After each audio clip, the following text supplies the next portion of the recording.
Assalamualaikum warahmatullahi wabarakatuh. Kembali bertemu dengan saya, Abu Fikri, dalam kisah orang bodoh, sesi kedua. Nah, tadi saya sudah menceritakan tentang surat Ali Imran 96-97. Ternyata di situ Allah mengatakan, rumah yang pertama kali, yang pertama kali artinya belum ada rumah sebelum itu, aku yang membuatnya, bukan tukang, itulah rumah yang di Bakkah. Bakkah itu adalah tempat, negeri, yang waktu itu sudah ada sebelum langit dan bumi diciptakan. Makanya bukan Mekah maksudnya. Lalu bagaimana ada tulisan Mekah dalam kurung? Silakan saja, itu kan paham mereka. Silakan. Tapi dalam kajian hakikat, bukan Mekah maksudnya. Memang ada negeri Bakkah itu. Diberkati rumah itu. Diberkati, tidak ada hawa, tidak ada nafsu, tidak ada dunia, tidak ada setan. Karena hawa, nafsu, dunia, setan itu ada di tubuh, di jasad, pada if'al diri. Ini dia. Petunjuk bagi alam semesta. Rumah itu petunjuk bagi alam semesta. Sebenarnya bukan rumah. Tetapi yang ada di dalam rumah itu yang memegang petunjuk, itu yang memegang agama. Beliau adalah Rasulullah. Dia bertahta di atas kursi kerajaan Tuhan di dalam rumah itu. Kemudian dijelaskan lagi, fihi ayatu bainatu maqama Ibrahim mandakalahu kana amina. Di dalam rumah itu ada ayat-ayat. Nah, di antara ayat itu ada tempat tegak Ibrahim atau makom Ibrahim. Pertanyaannya adalah, apa itu ayat? Kenapa kok dipertanyakan Pak Abu Fikri? Karena seketika beliau mengatakan kata ini, semua catatan wahyu yang beliau sampaikan kepada sahabat, itu tertulis di atas pelepah kurma, daun-daun, batu-batu, tulang-tulang, kain-kain, kulit hewan. Waktu itu belum ada juz, belum ada. Nama surat belum ada, ayat-ayat pada kitab belum ada. Buku Quran yang hari ini kita pegang sebagai mushaf, itu juga belum ada. Itu justru dibuat pada tahun 40 Hijriah, zaman Utsman bin Affan, khalifah ketiga. Sewaktu beliau masih hidup, itu belum ada. Justru juz, nama surat, ayat dibuat oleh sahabat setelah beliau wafat. Yaitu di era Khalifah Abu Bakar As-Siddiq. Jadi karena kita punya akal untuk berpikir, timbul pertanyaan, di dalam rumah itu ada ayat-ayat. Apa itu ayat? Nah, itulah yang pernah saya sampaikan kepada saudara-saudara saya, para kaum alim ulama di kelompok MUI. Seketika Rasulullah berkata, "Zalikal kitab la raiba fihi hudal lil muttaqin."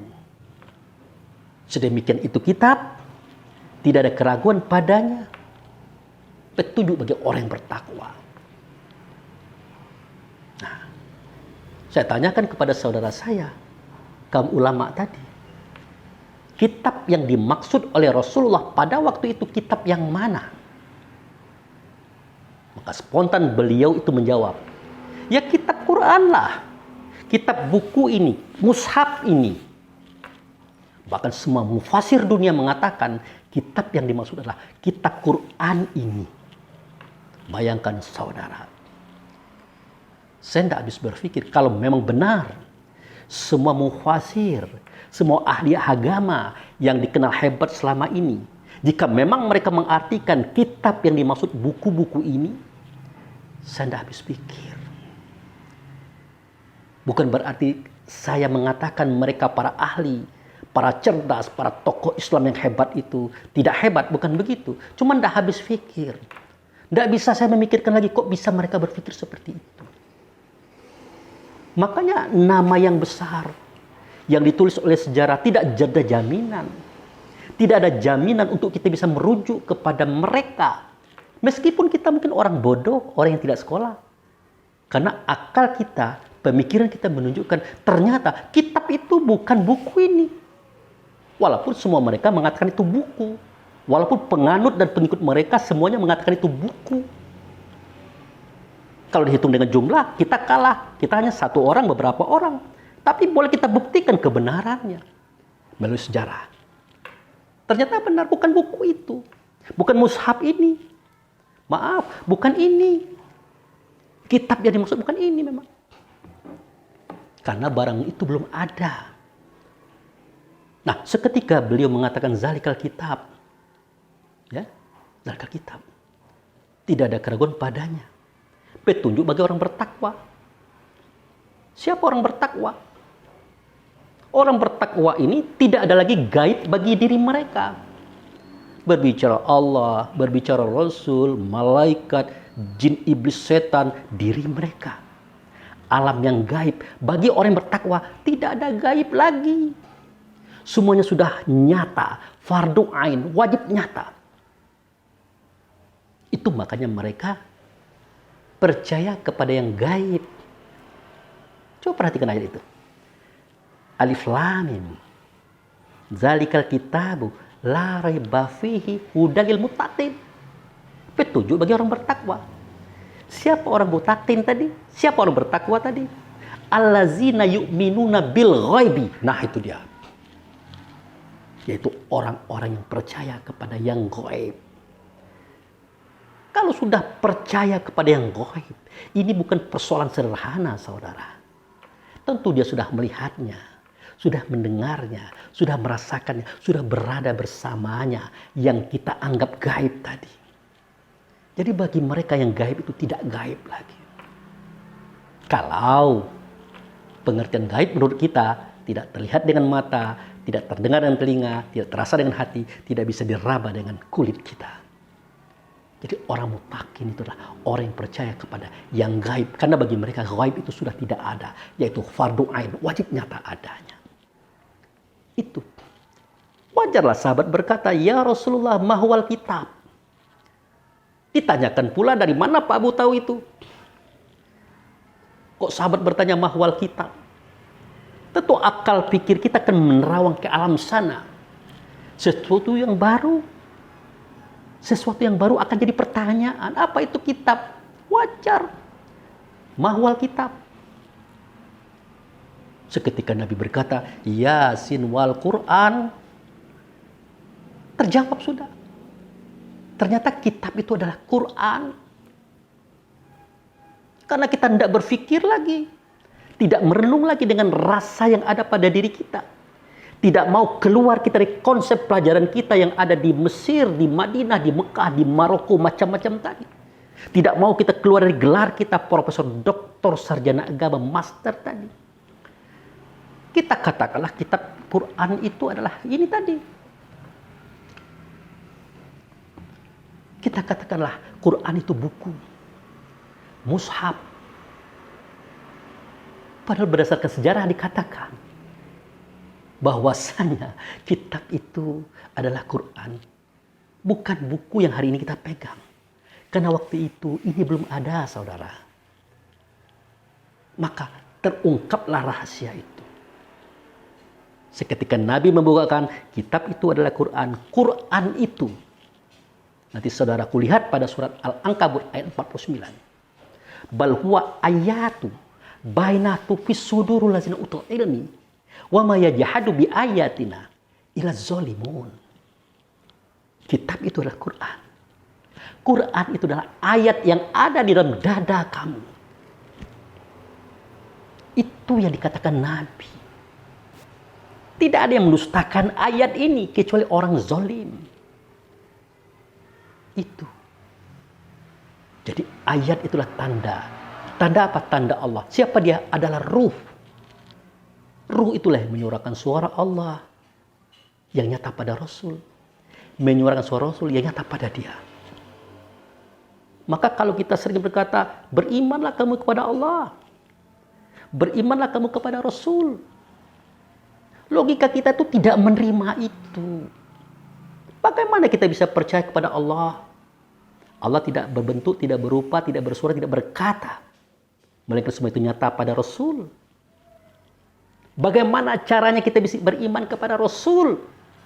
Sedangkan Rasul tidak lagi kita temukan. Beliau sudah berpulang ke tempat semula. Makanya dalam Al-Quran itu dikatakan, berimanlah kamu kepada Rasul-Rasul. Itu dia. Berimanlah kamu kepada utusan yang diutus oleh Rasul. Nah itu. Jadi Rasulullah SAW mengutus Rasul. Rasul itu ada dalam dada kita. Dia itu utusan. Itulah ayat tadi. Itulah tanda Tuhan tadi. Itulah ruh tadi. Dia berperan menyuarakan suara Allah. Menyuarakan kata Rasul. Ada di sini. Nah, jika kita ingin beriman kepada Allah, ingin beriman kepada Rasul, tentu Allah dan Rasul mengatakan, tidak mungkin kamu bisa beriman kepada Allah dan Rasul. Melainkan, wa aminu bima anzaltu. Nah itu. Musaddiqul lima ma'akum, wala takunu awalan kafirun bih. Berimanlah kamu kepada apa yang sudah kuturunkan. Ia ada di dalam dirimu. Dia bekerja memperbaiki apa yang ada pada kamu. Maka janganlah kamu menjadi orang yang pertama kali mengingkarinya. Kenapa? Karena dia yang paling dekat dengan kita. Dia ada di sini. Jadi suara Allah, kata Rasul, terdengar di sini. Seketika kita tidak bermaksiat, dia berkata, jangan. Seketika kita mempertimbang kebaikan, laksanakan, tapi jangan terlalu lebih. Hanya saja Allah dan Rasul bersuara berkata di sini, tidak dalam bentuk huruf, tidak dalam bentuk kata, tidak dalam bentuk kalimat, tidak dalam bentuk bahasa, tetapi dalam bentuk rasa. Terasa keberadaannya. Disuruh kita beriman kepadanya. Sebagai petunjuk cara kita beriman kepadanya, itulah kitab Quran. Itulah kitab hadis, itulah qiyas, itulah ijma' para mujtahid. Kita jadikan pedoman untuk bisa kita percaya kepada dia yang ada di dalam diri kita. Itu. Tapi Pak Abu tadi mengatakan bahwa ruh itu adalah Rasul juga. Lah iyalah. Tidak mungkin dia tercogok saja, kata orang Bengkulu. Muncul saja dalam dada. Pasti dia diutus ke sini. Rasul itu artinya utusan. Gitu. Makanya dalam surat Al-Baqarah ayat 151. Coba perhatikan di situ. Coba perhatikan di situ. Kama arsalna fikum rasulan minkum yatlu alaikum ayatina wa yuzakikum wa yu'allimukumul kitab wal hikmah wa yu'allimukum ma lam takunu ta'lamun. Sebagaimana aku telah mengutus Rasul yang ada pada kamu. Ada pada kamu. Dia ini membacakan ayat. Artinya bercerita, berkisah tentang dirinya. Yang disampaikan oleh Allah untuk kita. Yang disampaikan oleh Rasul untuk kita. Mengajarkan hikmah. Menjelaskan tentang kitab. Bahkan yang memberikan informasi kepada sesuatu yang tadinya kamu tidak tahu, jadi tahu. Yang kita katakan inspirasi tadi. Jelas. Itu Al-Baqarah 151. Lain lagi surat Al-Jumu'ah ayat 2. Nah lain lagi. Wallazi ba'atsa fil ummi rasulam minkum yatlu alaihim ayatihi wa yuzakihim wa yu'alimuhumul kitab wal hikmah. Itu. Nah, sebagaimana aku telah membangkitkan Rasul di kalangan kaum. Nah, itu. Kalau kaum itu orang banyak. Kaum yang mana? Kaum yang buta huruf. Umi. Buta huruf bacaan, saudara. Buta huruf catatan. Buta huruf tentang buku. Yang anehnya lagi, Yang uniknya lagi, Rasul yang diutus itu, dia mengajarkan ayat. Dia mengajarkan hikmah. Dia mengajarkan kitab. Dia mensucikan kamu. Lah kalau tadi kitab, ayat, itu kita artikan buku. Tentu tidak mungkin dia akan mengajarkan buku itu. Karena dia ummi dan dari kalangan bangsa yang ummi pula. Tapi kita tidak berpikir, saudaraku. Tidak berpikir. Nah, yang dimaksudkan kami bangkitkan. Wallazi ba'at. Dialah Allah membangkitkan. Itu maksudnya adalah Muhammad. Muhammad itu dibangkitkan, dizohirkan dia di depan mereka yang ummi, yang tidak tahu tulis baca. Jadi Nabi Muhammad tidak pernah mengajarkan tulisan, bacaan, buku-buku, tidak pernah. Yang diajarkan beliau itu adalah benda yang dibaca, benda yang ditulis, benda yang ada di buku. Tapi benda itu tidak ada juga di buku ini. Benda itu ada di sini. Makanya ayat yang ada di sini itu adalah ayat Allah. Untuk memahami dia, ini pedomannya. Hadis pedomannya. Kalau Quran dan hadis tidak ada, Pak Abu Fikri, bagaimana orang bisa memahami? Maka naluri itu bergerak. Manuli diri kita adalah kebaikan dan kebenaran, kemenangan. Dia akan memahami sendiri. Makanya min qablu hudalin nasi wa anzalal furqan. Sebelum hudalin nas itu kami turunkan. Sebelum Taurat, Zabur, Injil, Quran, hadis itu kami turunkan. Sebelumnya kami telah menurunkan. Apa itu? Furqan. Sesuatu yang bisa membedakan yang baik dan yang tidak baik. Yang benar dan yang salah. Yang patut, yang tidak patut. Nah, yang mampu membedakan itu namanya Furqan. Furqan itulah akal. Akal itulah nama lain daripada ruh itu sendiri. Nama lain daripada diri kita sebenarnya diri itu sendiri. Yang itu dibantah oleh saudara saya. Dari mana Anda dapat data itu? Saya tidak menyalahkan mereka menanyakan itu. Karena mereka akan belajar. Membaca kitab, membaca buku. Belajar dari guru ke guru, manusia ke manusia, mendapat gelar. Wajar mereka bertanya itu. Tetapi yang tidak wajar adalah seketika mereka menyalahkan itu tanpa mereka meneliti sebelumnya. Itu menurut saya keliru. Kan sudah saya jelaskan. Seketika dia dibangkitkan daripada Muhammad, dia itu bernama Nur. Cahaya. Dia itu adalah cahaya Muhammad, Muhammad itu adalah cahaya Allah. Dia adalah Nur Muhammad, Muhammad itulah nurnya Allah. Allah itu nur ala nuro. Cahaya di atas cahaya. Cahaya di atas cahaya. Cahaya yang dibawa Allah siapa? Muhammad dan kita. Itu. Makanya surah An-Nur itu benar-benar luar biasa. Membahas masa itu loh. Gitu. Nah, seketika dia menyaksikan. Tidak ada Allah itu yang nyata ia pada Rasulnya. Kemudian dipercaya. Maka dia bernama dengan nama mukmin. Nah, itu. Seketika dia ditiupkan ke dalam tubuh, maka dia berubah nama menjadi ruh. Seketika dia dipari dalam hati, maka berubah nama dia menjadi insan. Seketika dia menampung persoalan kehidupannya, maka dia bernama dengan nama akal. Seketika dia mencari solusi daripada apa yang dia tampung dengan akalnya, dia berubah nama dengan nama fikir. Seketika dia menimbang manfaat dan mudarat, maka dia berubah nama dengan nama hayal. Seketika dia merangkum dalam bentuk suatu keyakinan, maka dia berubah menjadi faham namanya. Nah, seketika dia tidak melakukan semua itu dalam bentuk perbuatan secara fisik dan nyata, maka dia bernama dengan nama ilmu. Makanya dalam sifat 20 dikatakan, ilmu di Allah nyata di Rasul. Di kita bukan ilmu namanya, tetapi alimun. Itu dia. Makanya kajian-kajian Islam itu tidak hanya tertampung di skup sekolah.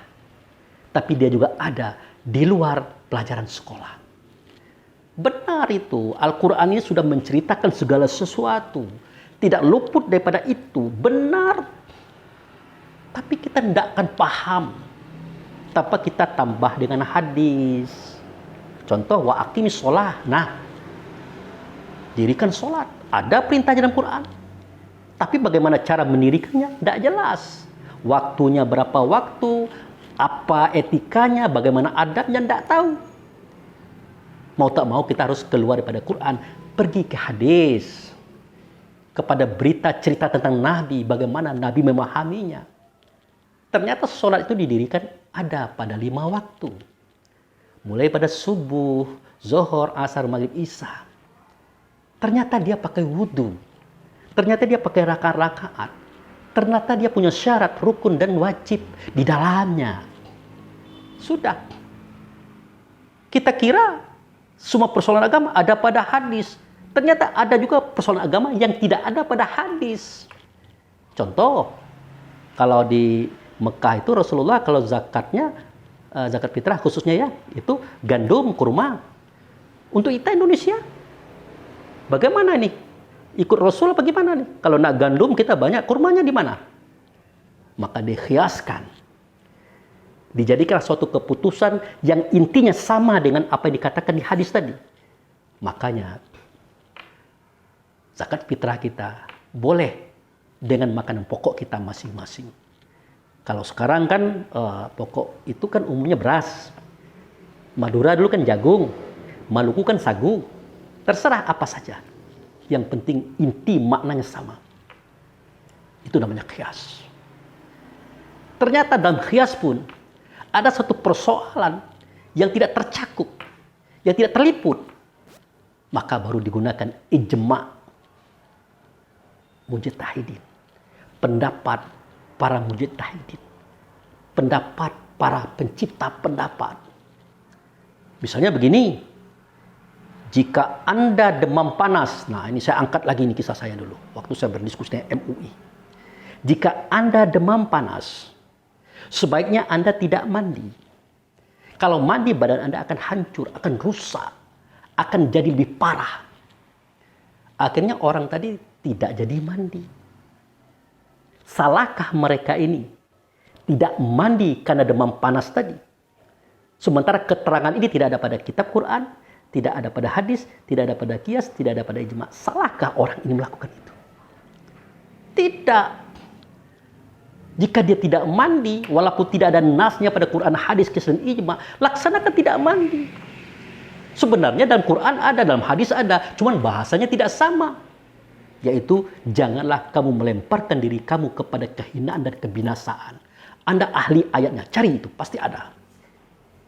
Makanya, skup agama ini, jangan kita borong semua. Jangan kita artikan hanya kita yang tahu karena kita sekolah, karena kita bergelar, karena kita banyak menguasai ilmu alat dalam Islam. Jangan. Apalagi Masya Allah. Sedikit saya agak mengambang jauh cerita ini. Ada sekelompok ulama, tapi tidak di TV ya, ini di YouTube. Mereka mengatakan bahwa datuknya Nabi Abdul Muthalib kafir. Paman Nabi Abu Thalib kafir. Ayah Nabi Abdullah kafir. Ibu Nabi Aminah kafir. Masuk neraka. Tanpa mereka berpikir. Tanpa mereka berpikir. Apa alasan mereka dikatakan kafir? Apa alasannya? Oh, mereka tidak Islam misalnya. Islam waktu itu belum ada. Karena nabinya masih kecil. Oh, mereka tidak sholat. Sholat waktu itu belum ada. Karena pembawa sholat itu nabinya masih kecil. Apa persoalannya? Oh, mereka tidak mengikuti perjuangan Nabi Muhammad. Tidak berjuang bersama Muhammad. Waktu itu yang diperjuangkan itu masih kecil. Kok beraninya kita mengatakan mereka itu semuanya kafir dan masuk neraka? Anda boleh cek. Ada di antara ustadz hebat, kondang loh.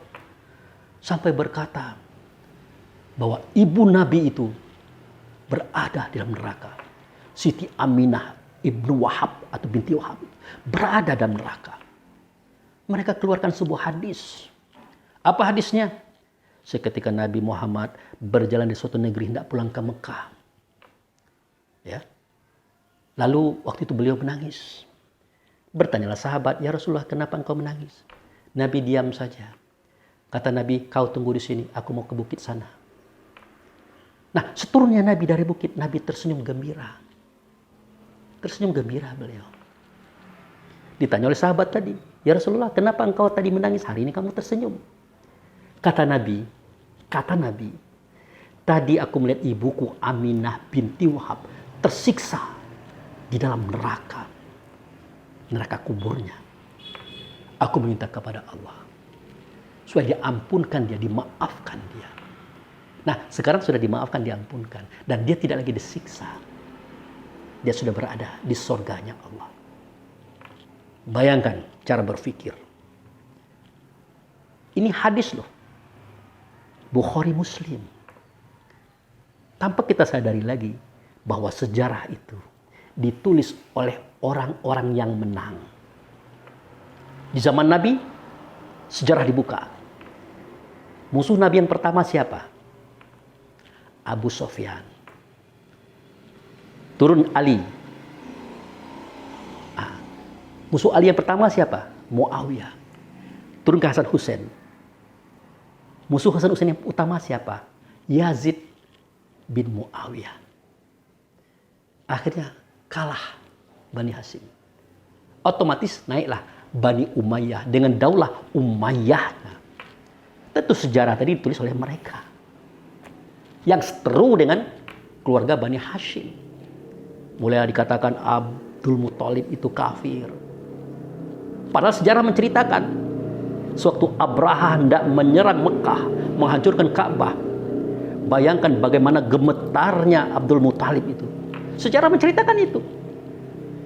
Sambil berkata, "Ya Allah, kalau onta-onta kemarin aku minta kepada Abraha, kan itu adalah milikku, akulah tuannya. Tapi kalau Ka'bah ini, tanda Baitullah ini, bukan aku tuannya, aku kembalikan kepada engkau." Bagaimana mungkin seorang yang tidak kenal Allah, seorang yang kafir bisa gemetar sambil menangis berkata kepada Allah? Bagaimana mungkin? Kita saja yang akhir zaman ini, yang menerima Allah dan Rasul, berada dalam Islam, belum pernah kita gemetar menangis tatkala kita berdoa kepada Allah. Belum pernah. Kalau ada, tidak banyak orangnya. Tapi beliau, Abdul Muthalib, sudah melakukan itu. Seketika Nabi Muhammad justru waktu itu belum lahir. Nah, seketika penyerangan Abraha dengan tentara bergajahnya bersama dengan itu, barulah beliau Muhammad ini lahir, saudara. Ini tidak terfikirkan. Dikatakan pula Abu Thalib, anak Abdul Muthalib, paman Nabi ini Abu Thalib, dikatakan kafir juga. Azab bagi Abu Thalib adalah neraka yang paling bawah. Diinjak bara api di kakinya, menggelegak otaknya. Di situ Abu Thalib ada. Dituduh Abu Thalib itu kafir. Padahal Abu Thalib itu adalah orang miskin yang terhormat, yang rela dan redo menampung Muhammad dalam kondisi susah payah, berjuang berhadapan dengan kaum kafir Quraisy mempertahankan Muhammad. Itu beliau. Secara real, secara fisik, beliau sudah menunjukkan bahwa beliau melindungi Muhammad dalam perjuangan dakwah waktu itu. Oh, itu kan karena itu ponakannya, karena anak saudaranya. Tidak cukup di situ, saudara. Karena dia kenal siapa Muhammad. Orang yang baik, ikhlas, jujur. Seketika Muhammad mengatakan, "Sembahlah Allah." Jelas Abu Thalib itu paham. Karena ayahnya itu seperti itu tadi. Kenal dengan Allah. "Ikutlah aku sebagai Rasul Allah." Apakah Abu Thalib membantah? Sebelum beliau jadi Rasul, Abu Thalib saja sudah mengikuti Muhammad ini dalam bentuk menjaga, merawat beliau. Karena Abu Thalib tahu ini adalah orang yang paling jujur, orang yang paling ikhlas, orang yang paling baik di kalangan Bani Hashim. Tidak mungkin lah. Oh, tidak ada sejarahnya beliau mengatakan asyhadu an la ilaha illallah wa asyhadu anna Muhammadar Rasulullah. Diangkat pula kisah seketika Abu Thalib meninggal, cuma diminta oleh Nabi itu tadi. Beliau tidak mengucapkannya. Siapa yang menciptakan kisah ini? Adakah kita di situ waktu ini terjadi? Tidak ada. Tetapi kita bisa berpikir dengan akal kita. Tidak mungkin seorang Abu Thalib menyerahkan jiwa raganya untuk seorang Muhammad kalau dia tidak yakin dengan apa yang dibawa oleh Muhammad. Nah, ada hadisnya dia masuk neraka. Ada ayatnya. Ada keterangannya pada Quran. Itu pun karena kita mengikuti tulisan-tulisan, keterangan-keterangan manusia yang justru tidak paham juga dengan isi inti kitab Quran itu. Makanya saya katakan tadi, saya kaget. Nggak habis pikir kalau semua mufasir dunia yang hebat-hebat tadi mengatakan kitab yang ada pada keterangan Alif Lam Mim Zalikal Kitab tadi menunjukkan kepada ini. Saya nggak habis pikir. Artinya apa? Mereka juga tidak tahu apa itu kitab. Maaf betul, tidak saya merendahkan mereka. Ini kita bercerita tentang kebenaran. Nah, dikatakan pula Abdullah itu kafir, masuk neraka. Lah namanya saja Abdullah, hamba Allah. Artinya apa? Abdul Muthalib itu sudah tahu siapa itu Allah. Abdul Muthalib itu sudah tahu apa itu hamba. Dijatuhkanlah nama itu kepada Abdullah. Ternyata dalam sejarah Abdullah itu adalah saudara daripada Abu Thalib, Abu Jahal, Abu Lahab. Dan memang beliau itu aneh, tersendiri, akhlaknya tinggi, paling tampan, paling bijak, paling cerdas, paling baik akhlaknya. Dikatakan kafir masuk neraka. Apa alasannya? Oh, ada hadisnya Pak Abu Fikri. Itu maka saya katakan. Kalau Quran oke. Tapi kalau hadis hati-hati. Dia tidak sepi dari kebencian-kebencian orang yang benci kepada Islam. Dia tidak akan sepi daripada keinginan orang menghancurkan ajaran Islam melalui inti-inti hadis yang mereka buat. Itu. Begitu juga Aminah. Nama saja udah Aminah. Aman, amin, amanah, Aminah. Orang yang bisa dipercaya. Artinya apa? Masyarakat di era jahiliyah itu sudah paham apa itu amanah. Sudah paham. Orang yang dapat dipercaya. Bahkan sebelum jadi nabi, Rasulullah itu mereka juga yang mengelarkan Al-Amin, orang yang bisa dipercaya. Lalu kenapa kita tidak berpikir ke sana, saudara? Kenapa? Nah, saya katakan bahwa dikatakan dia kafir tidak ikut Allah itu tidak mungkin. Karena mereka kenal Allah dan berkata tentang Allah. Bahkan menamakan keluarga mereka ada nama Allah di dalamnya. Dikatakan mereka tidak Islam, Islam belum ada. Dikatakan mereka tidak sholat karena bainal kufar wal mu'min tarkus sholat. Sholat itu belum ada. Dikatakan tidak ikut Nabi, tidak ikut Rasul, tidak mendukung Rasul. Pada waktu itu Rasul belum lahir. Kalau sudah lahir masih kecil. Tapi Abu Thalib sudah melakukan perjuangan itu. Menurut saya terlalu berani Anda mengatakan mereka ahli neraka. Terlalu berani. Anda lupa sejarah itu ditulis oleh orang yang menang. Ternyata yang menang pada waktu itu bukan Bani Hashim, tetapi Bani Umayyah. Pahami itu. Baik, kita kembali kepada persoalan kiblat tadi. Persoalan kiblat tadi. Nah, jadi ayat yang dimaksud itu adalah ruh. Ya, itulah diri kita yang sebenarnya diri. Ibrahim siapa? Di situ ada makom Ibrahim. Tentu ada makom kita. Ibrahim siapa? Ternyata Ibrahim itu adalah imam. Imam bagi semua kita. Bagi semua ruh. Dari Adam sampai Isa. Sampai ke kita hari ini. Sampai akhir zaman. Imamnya adalah Ibrahim. Arti imam itu orang yang berada di depan kita. Kita makmum karena kita di belakangnya. Dari mana Pak Abu Fikri tahu dia imam? Nah, itu surah Al-Baqarah 124, 125 menceritakan. Wa izibatala Ibrahim rabbuhu bikalimati fa'atamahunna. Qala inni ja'iluka imaman linnas. Ingatlah seketika aku menguji Ibrahim dengan beberapa kalimat Kalimat itu artinya beberapa kejadian. Itu. Dia sukses melaksanakan.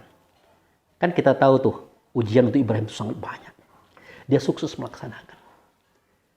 Makanya kami berkata kepada Ibrahim, waja'iluka imaman linnas. Aku jadikan engkau, wahai Ibrahim, imam bagi semua manusia. Kalau sudah semua dari Adam ke Isa, dari Isa ke kita, dari kita sampai akhir zaman. Beliaulah yang ada di depan kita. Beliau imam. Kita adalah makmum, karena kita di belakang beliau. Itu. Jadi kalau beliau imam, Ibrahim tadi, kita adalah makmum. Yang kiblat siapa? Yang dihadapi siapa? Siapa? Ternyata beliau yang berada di tahta kerajaan Tuhan, yang duduk di atas kursi. Ingat, kursi di sini jangan dibayangkan kursi kita loh. Itu kerajaan artinya. Beliau telah wujud serta Allah, yang dengan Allah ingin mendengarkan suara Allah, dengar suara beliau. Ingin mengatakan kata Allah, dengarkan kata beliau. Ingin mengikut Allah, ikut beliau. Karena beliau yang tahu tentang Allah. Kalau kita tidak tahu. Itulah Muhammad Rasulullah Sallallahu Alaihi Wasallam. Yang bersolawat Allah kepada beliau. Yang bersolawat malaikat kepada beliau. Yang bersolawat mukmin kepada beliau. Itu. Makanya innallaha wa malaikatahu yusholluna 'alan nabi. Ya ayyuhallazina amanu shollu 'alaihi wa sallimu taslima. Hei orang-orang beriman, sesungguhnya Allah itu berselawat kepada dia yang di atas nabi, namanya Rasul. Wujudnya adalah Muhammad. Juga malaikat. Oleh karena itu wahai mukmin, wahai ruh, bersolawatlah kamu kepadanya. Itu. Sholawat itu artinya hubungan. Apa hubungan Allah dengan Muhammad? Itu sudah kita ceritakan. Allah itu zat, Muhammad itu sifat. Tidak nyata zat, mereka nyata pada sifatnya. Pada Muhammad itu nyata keberadaan Allah. Malaikat, asal katanya malak, muluk, orang yang dikuasakan, petugas. Memang betul kita kenal Jibril, Mikail, Israel, Israfil. Raqib, Atid, Mungkar, Nangkir, Ridwan, Malik. Itu wakil daripada semua petugas. Kita katakan malaikat. Sebenarnya petugas yang mengurus kehidupan ini sangat banyak. Di tubuh kita ini luar biasa banyak. Contoh misalnya, seketika bakteri yang menghancurkan kulit datang menyerang kita. Siapa petugas yang menangkis? Tentu bulu-bulu rambut-rambut yang ada pada kita. Yang mengeluarkan zat belerang sehingga membunuh semua mereka. Itu juga petugas. Seketika kita memakan makanan, masuk ke dalam kerongkongan kita. Terlebih dahulu dihadapkan makanan itu kepada apa? Kepada suatu enzim anti racun. Kemudian masuk kuman bakteri ke dalam tubuh kita. Akan berhadapan dia dengan darah putih. Maka berperanglah darah putih dengan bakteri kuman bakteri tadi. Terjadi perang. Jadi apa? Bulu. Antitoksin racun tadi, darah putih, dan semua yang bertugas pada fisik ini adalah petugas juga, kepercayaan juga. Bisa dikatakan malaikat? Bisa. Karena malaikat itu asal katanya malaka mulku, orang yang dikuasakan. Dia dikuasakan dalam tugas-tugas tertentu oleh Allah untuk kita. Itu. Nah, itu hubungan malaikat kepada beliau. Kebenaran, beliau adalah nur. Nur daripada beliau adalah mukmin. Yang bertubuh dengan tubuh cahaya namanya malaikat. Itulah Jibril CS. Yang bertubuh dengan tanah itulah Adam alaihissalam. Yang bertubuh dengan api itulah bangsa jin. Di dalam tubuh dari api, di dalam tubuh dari tanah, dan tubuh yang berasal dari cahaya ternyata adalah ruh mukmin asalnya daripada dia. Itu hubungan malaikat. Hubungan kita. Nah, hubungan kita itu adalah antara ayah dan anak. Nah, kita ini adalah turunan beliau, bukan keturunan. Kalau keturunan, ada ibunya, ada ayahnya, ada anaknya. Tapi kita ini turunan beliau. Anak dalam artian turunan. Beliau ayah kita adalah anak. Maka dalam Al-Quran dikatakan, wa walidi wa mawalat. Ya, itu surah Al-Balad. La uksimu bihazal balad. wa anta hilum fi hadzal balad wa walidi wa ma walad. Aku bersumpah dengan negeri ini, hai Muhammad, engkau berada dalam negeri ini demi ayah dan demi anaknya. Siapa ayah? Ayah beliau. Siapa anak? Anak itulah kita, ruh yang ada di dada setiap insan. Makanya beliau berkata, ana abul arwah wa Adam abul bashar. Aku adalah bapak ruh, Adam itu adalah bapak tubuh. Adam terbuat dari tanah, kita terbuat dari saripati tanah. Itu menunjuk kepada fisik. Tapi roh Adam, anak beliau, sama dengan kita. Cuman beliau ditinggikan seranting, didulukan selangkah. Maka beliau jadi nabi. Kita bukan nabi, tapi pewaris nabi. Itu saudaraku. Nah, kembali kepada masalah isi rumah tadi. Jadi jelas bahwa beliau itu Muhammad Rasulullah. Itulah kiblat, itulah hadapan. Ya, Ibrahim itulah imam. Kita adalah makmum. Makanya dalam Al-Quran, surat Al-Baqarah ayat 124-25 dijelaskan, kalau kita tidak berhubungan dengan Allah, itulah sholat. Tapi wasilahnya siapa? Itulah Muhammad. Caranya bagaimana? Fattakhizu min maqama Ibrahim musolah. Jelas itu. Ambil oleh kamu sebagian makom Ibrahim, kamu sholat di situ. Itu kisahnya, jelas kalimatnya. Kenapa tidak makom Sulaiman, tidak makom Daud, tidak makom Isa? Karena Allah tidak memberikan SK kepada yang lainnya kecuali kepada Ibrahim. Ada pada kitab. Itu saudaraku. Nah, dengan cara mengambil sebagian makom Ibrahim, ya. Nah, kita menghadap kepada kiblat, yaitu beliau yang ada di Baitullah hakikat. Tapi tidak mungkin karena negeri Bakkah di luar sentero alam. Baitullah itu, yang Baitullah hakikat, tidak teringat lagi kita di mana posisinya. Yang di dalamnya duduk beliau atas kursi kerajaan Tuhan. Yang dulu kita ada di situ, tegak, ruku, i'tidal, sujud. Ibrahim sebagai imam, kita makmum, beliau kiblat. Tidak teringat lagi. Maka dimudahkanlah kajian Islam ini oleh Allah dan Rasul. Maka dikatakan negeri Bakkah itu dimudahkan menjadi negeri Mekah hari ini. Ya. Baitullah hari itu, Baitullah hakikat, dimudahkan Ka'bah yang ada di tengah-tengah Masjidil Haram itu. Itu pun juga bukan Baitullah, tapi tanda Baitullah. Tempat sujud kita di rumah itu namanya masjid. Karena ada yang mulia di situ dikatakan Masjidil Haram, dimudahkan Masjidil Haram yang ada di kota Mekah. Di situ ada Ibrahim sebagai imam, ada makomnya, dimudahkanlah dengan tanda makom Ibrahim yang ada di depan Ka'bah, saudara. Jadi tanda Baitullah adalah Ka'bah, tanda Ka'bah adalah Baitullah. Dan tidak mungkin kita bisa lepas dari sini. Jika kita ingin sholat, ingin menghubungkan rasa diri kita kepada Allah dalam batin kita, maka benarlah wa min haitsu kharajta fawali wajhaka satrul Masjidil Haram wa min haitsu ma kuntum fawali wujuhakum satrah.